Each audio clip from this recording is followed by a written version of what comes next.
নারীদের গায়ে হাত তোলা হচ্ছে অভিযোগ করে জামায়াতে ইসলামের আমির ডক্টর শফিকুর রহমান বলেছেন, এই ধরনের ঘটনার পুনরাবৃত্তি হলে হাত গুটিয়ে বসে থাকবে না জামায়াত। ঢাকা ১৫ আসনে নিজ নির্বাচনী এলাকায় মহিলা সমাবেশে তিনি এই হুঁশিয়ারি দেন। আবির আহমেদ জানাচ্ছেন বিস্তারিত। নির্বাচনী প্রচারে জমজমাট রাজধানী, প্রার্থীরা চষে বেড়াচ্ছেন নগরীর অলিগলি।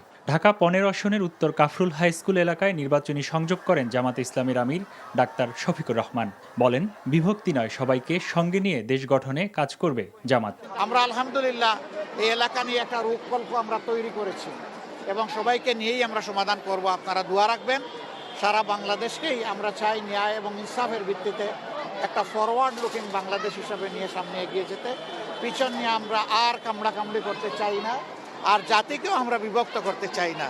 আমরা সবাই মিলেমিশে ইনশাল্লাহ সামনে আগাতে চাই। পরে মণিপুর বালিকা উচ্চ বিদ্যালয়ের মাঠে মহিলা সমাবেশে অংশ নেন জামাতের আমির। সংযোগের সময় বিভিন্ন এলাকায় মহিলাদের হেনস্থা করার অভিযোগ করে তিনি বলেন, ফের এ ধরনের অপচেষ্টা করলে প্রতিহত করা হবে।